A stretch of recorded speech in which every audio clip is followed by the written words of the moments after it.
안녕하세요. 오늘은 이제 많이 들어보셨을 법한 모로 반사에 대해서 한번 얘기를 해 볼까 합니다.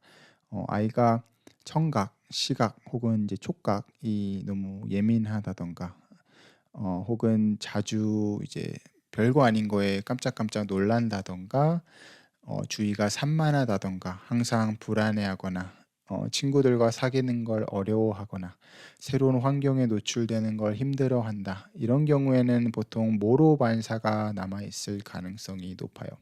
모로 반사는 이제 생존에 필요한 반사이고 아이가 이제 위협에 느꼈을 때 이제 반사적으로 몸을 보호하기 위해서 움직임을 만들어내는 이제 생존 반사를 말을 하고, 보통 임신 28주 정도에 나타나기 시작을 해서 아이가 태어나고 한 4개월에서 6개월이 지나면 이제 인테그레이트 돼서 사라지게 돼요. 모로 반사가 이제 중요한 이유 중 하나는 이제 우리 몸에 중요한 역할을 하는 자율신경계, 특히 이제 교감신경과 연관이 되어 있고, 뭐로 반사가 남아 있다는 건 교감신경과 부교감신경이 지금 제대로 어 통합이 되지 않고 자율신경계가 불균형하게 지금 어 레귤레이트 하고 있다고 설명을 할 수가 있어요. 이제 특히 교감신경이 우위에 있다고 설명을 하는데, 이걸 이제 sympathetic dominance라고 하고, 그렇게 되면 이제 여기와 관련되어 있는 몸의 기능에서 증상이 나올 가능성이 높아요. 예를 들면 면역력 같은 경우에 아이가 뭐 알러지가 심하다던가, 혹은 아이 얼굴이나 피부에 뭐가 자주 나거나, 아니면 이제 귀나 뭐 요쪽으로 목 쪽으로 좀 바이러스 이런 감염이 잦다던가,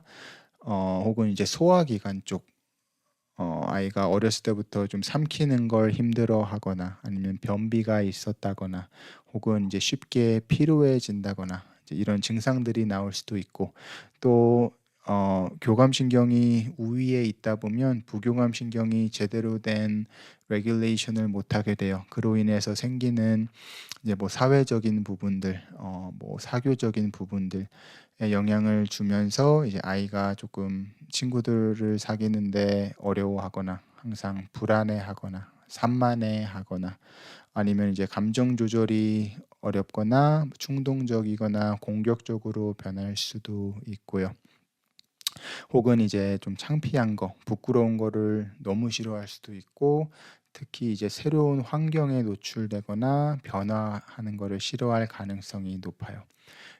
이제 조금 더 나아가서 모로 신경은 또 여기 전정기관이라고 하는 이 베스티뷸러 시스템과도 연결이 되어 있어요. 그래서 이제 심한 경우에는 아이가 이제 멀미가 좀 잦을 수 있고, 특히 참얼비 같은 경우, 혹은 이제 뭐 균형, 협응력 이런 것들이 좋지 않을 수 있고, 그로 인해서 조금 스포츠나 뭐 공운동, 아니면 이제 뭐 자전거 타기 이런 것들을 또 어려워할 수도 있어요.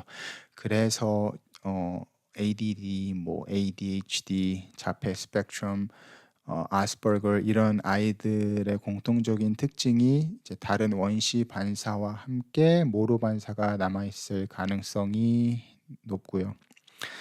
그럼으로 인해서 이제 교감신경, 부교감신경의 불균형, 자율신경계의 불균형으로 인해서 생기는 증상들, 이제 많은 증상들이 이제 그런 아이들에게 나타날 가능성이 높아요.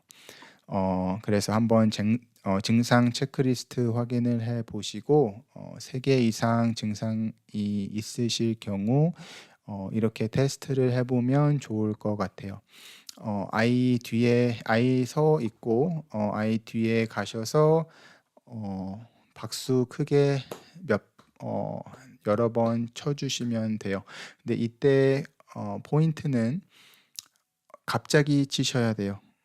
"나 박수 친다."라고 알려주고 치시면 효과가 없고, 아이를 놀라게 하게끔 박수를 이 소리로 아이를 놀라게 하게끔 이제 자극을 주는 건데, 아이가 박수를 쳤을 때 깜짝 놀라거나, 아니면 어깨가 올라가면서 산소가 갑자기 이게 들어간다거나, 이제 그러면은 모로 반사가 남아 있다고 생각을 하셔도 되고, 그다음에 박수를 쳤을 때 이 박수 소리에 맞춰서 눈이 계속 껌뻑인다.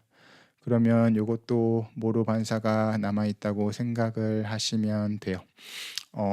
두 번째로는 아이 서 있는 상태에서 뒤로 빠르게 당겨 주시면 돼요.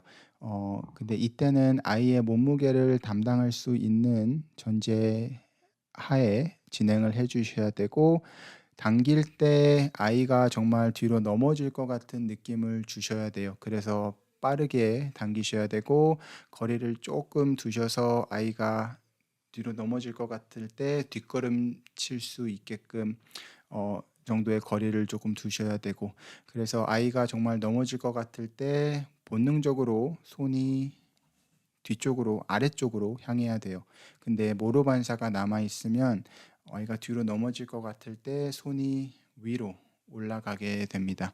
그런 경우에는 아직 모로 반사가 남아 있다고 볼 수 있고, 그 말은 다른 원시 반사와 같이 그 브레인스템 쪽에 아직 성숙되지 못해서 발달의 지연이나, 특히 이제 모로 반사 같은 경우에는 자율신경계의 불균형까지 일으킬 수 있어요. 오늘도 시청해 주셔서 감사드리고, 궁금한 부분이 있으면 댓글로 남겨주세요. 감사합니다.